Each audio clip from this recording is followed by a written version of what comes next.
I know the reef in front of my grandmother's house. We fish that every day. So I watch over the years the fish degrading, the coral degrading, and I wanted to know why.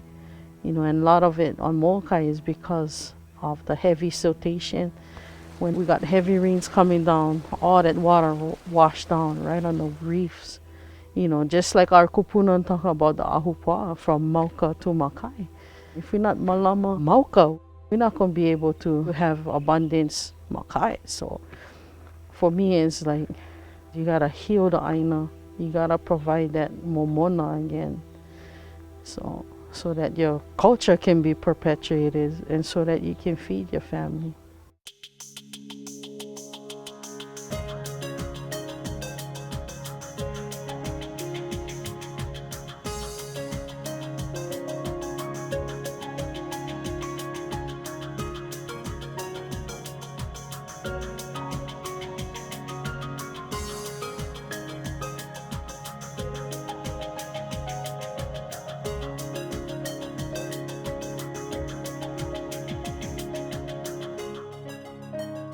We started this permaculture initiative, and that was really about healing the ʻAina. The need for us to increase food security.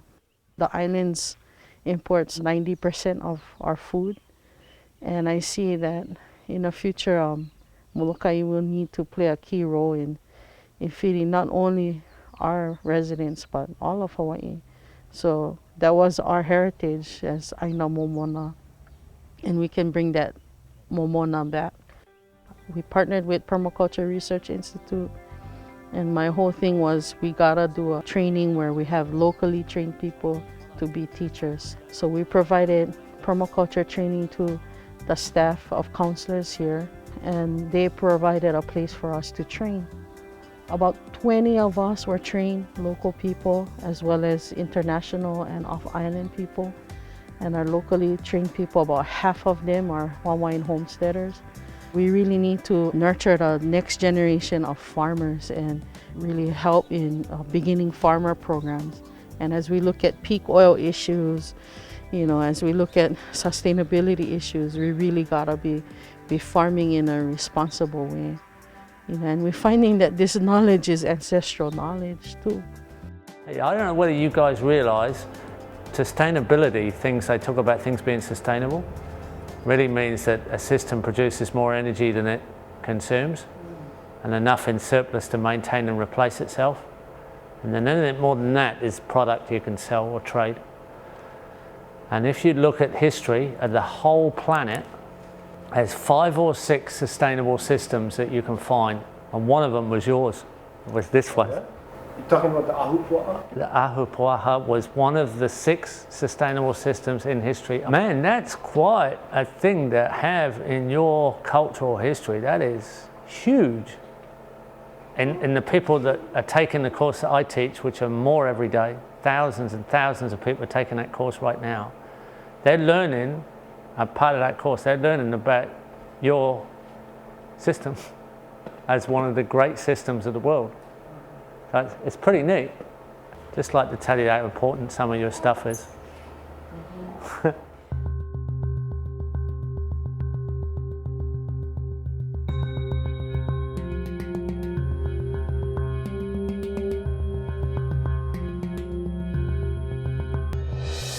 So we designed up a system that would harvest every single bit of rainwater that fell on it. On 10 acres, there's 1.5 kilometres of swale, water harvesting ditch on contour, and when they're full, 1 million litres of water soak into the landscape, and they'll fill quite a few times over a winter. And then we heavily mulched those swales with organic matter, which was trash from organic fields nearby. In the middle of winter, we got a funny email saying, "We've got a problem. We've got mushrooms growing in the swale." Well, they called it fungus, but when we saw a photograph of it, it was mushrooms, because they'd never seen mushrooms, because they never had that much humidity in living history in the soil. So we could regreen the Middle East. We could regreen any desert. We're on the arid end of Molokaʻi, And high islands always have this feature, and all the islands here are the same. You've got a humid end and an arid end. And the arid end is almost like a desert, especially when it's been deforested. It's really sensitive and easily damaged, and you can keep it more damaged. So we've got to work on how we make the humid end of the island move across to the arid end and become more like it was, with lots of condensation off the trees. We can do that. And there used to be springs on top of these ridges. That springs. So when our generation came, the generation before us told us of the springs, and then it died out. Well, So this place was humid. I can assure you that we could put them back in one generation. Within one generation, no problem. Back in one generation. I mean, we put them back within 10 years, we'd have this flowing. So even old streams that was once flowing that died, you could actually recharge them too? While you're having lunch, I'll try and play something if I get a fast enough download on the internet. Okay. That'll, you saw the Ethiopian Valley? Yes. Yeah. It's shocking what you can do. Wow. Shocking. I first saw this gabion, right, in 2002. I know exactly how much rainfall they'd had in that 12 months because I've been following it closely, right? And it was only 8 inches. And when I climbed it, I mean, literally got to climb it, I walked up on the other side and it was 1 foot off full. 5 meters deep, 200 meters long of sand in 1 year. It is amazingly fast how quick these gabions fill. You just don't, you probably do realise, because you've got the damn fish ponds full of silt, there's a lot of material moving down these dry creeks. It's just because it's liquid. You don't realise when you slow it up and pile it up and sink it, it's enormous amounts of material. That's the problem. This last summer, they had record temperatures. They went to 130, and they hadn't had any rain since March. We checked, there's nothing that feeds it with water, nothing. So this is last winter's rain we're going to show you. That's an enormous amount of water sitting in that silt. So much so that it's running 24/7 now. You can see that's pure, clear water pouring out. And it hasn't rained for, since March with record temperatures. Before they built the gabions, that was the rain would come and then it would dry up. Well, you saw those early shots where the mud-looking water is pouring down. That's probably what it looks like here sometimes when you get big rains in the erosion guys. It looks just like that.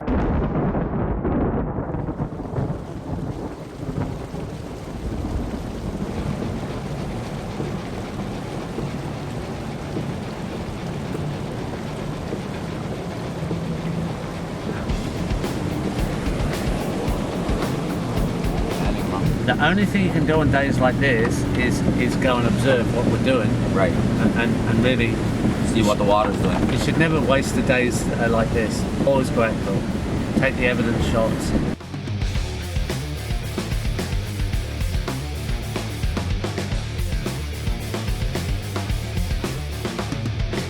It's kind of nuts that this is the cost of cattle, and you've got surplus goats and deer all over the place, eh? Right. It's not like we're short of protein on the island. We've got an oversupply of protein. Right.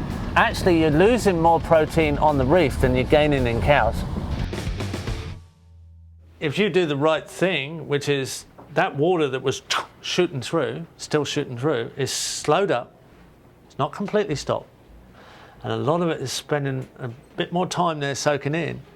The natural response is it'll grow stuff. And if you get in there first and say, this is what I want you to grow, this is what I want growing, off you go. And later on, you'll have to walk people up those canyons and say, we built this. And this was actually, we did this. But they'll say, no, this is natural. This has always been like this. And you have to say, no, we built this. We actually did this, because you won't be able to, you won't recognize it later on. It will completely change it. So this is pretty flat down in unless we've hit a very flat spot. Yeah. This sort of thing here, I mean, this is major gabion work. This is almost the size of that one in the Middle East. If we got up to here, we could kind of run swales out on contour that would be like shock absorbers to this. So the water comes down, hits this big bank, builds that silt field, which levels that water, and some of the water gets taken out sideways like shock absorbers on the suspension of a car. There's a bit of extra water sort of soaks out that way, taking a little bit off the volume. If you repeat that on the way up the hill, there's a lot of shock absorption in that flow.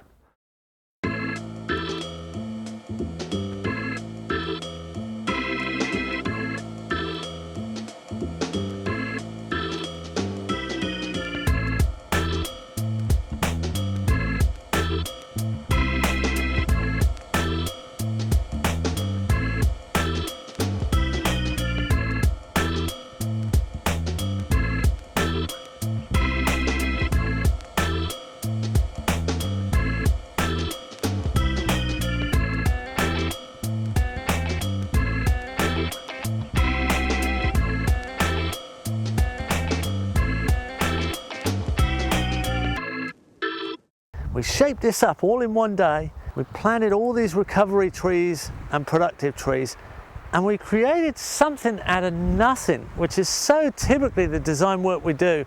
I work on these systems all over the world. I've worked in 30 different countries, and it's kind of interesting. The weather's changed as soon as we did this, and now it's going to rain. And I think that's a good sign, because we're going to put the system to test straight away. And we love it when that sort of thing lines up. It's great. A day later, nature's cooperated. We had a good rain overnight. We've got water sitting in the swale, and it's going to soak in, and it will have a really healing effect on this land, because it's going to be a passive flow of water all through this swale mound. All the trees are perking up already. The cover crop seeds are swelling up, and it's going to be a green cover. It's just perfect timing, exactly what we needed. It's a good indicator we're doing the right thing.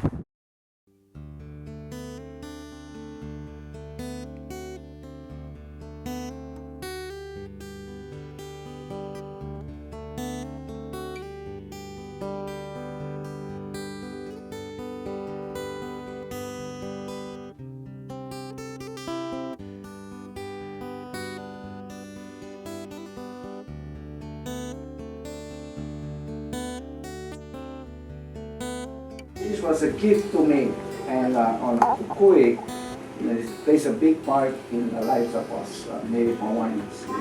And I want to present you this only the token for the light that you have brought to Molokaʻi, and that you may shine throughout the world and help and lighten the way for all those here on this earth. Thank you very much. Thank you.